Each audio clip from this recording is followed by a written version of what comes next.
This is the way the hip belt looks. So it's a nice padded hip belt. The hydration hose clip can fit on either one of these. You got an area up here on the shoulder straps where the hydration hose clips can attach. What I would do with a bag like this is I would use probably like a platypus type water bottle in here, something that's fairly flat, something that's collapsible. That would be a good area to put some extra water.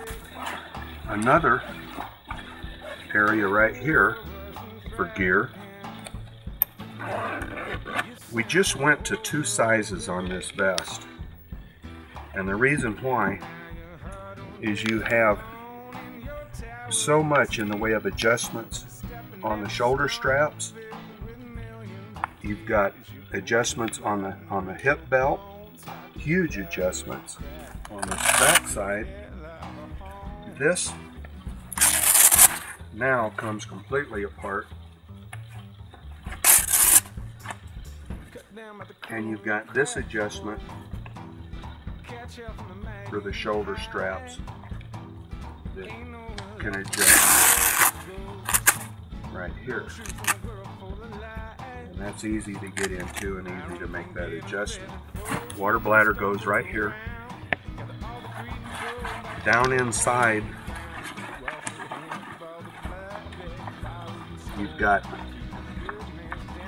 2 openings on either side for the hose to either run out the side or run out the top. You also have inside this bag, you have another small bag that's storage.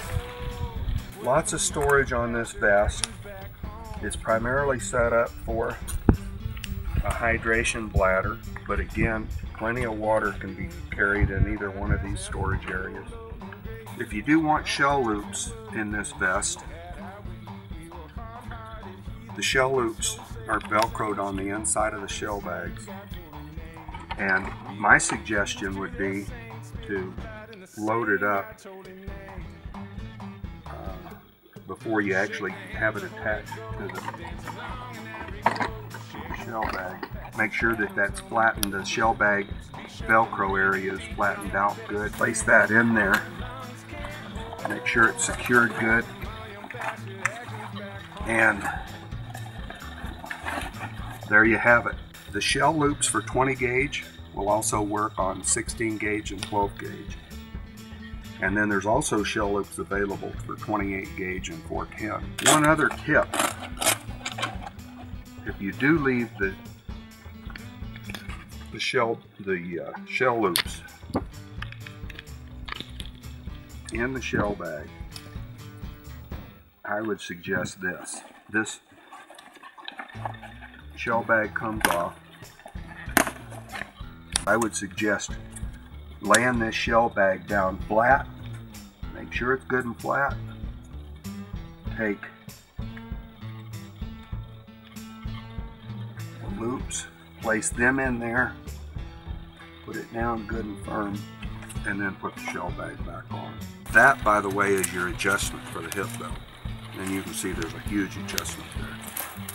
For the adjustment on the torso, this strap will come off, and you can adjust this strap a little further back if you need it further back, or if it's already set up on this and you need a little bit more out this way, take the strap off, put it out on this ring right here. Again, I've got that hip belt right there just above my belt line. Snug it up, pull this sternum strap over. We're ready to go. This should fit on the back, just like so. And on the front. Catch up from the mighty and high.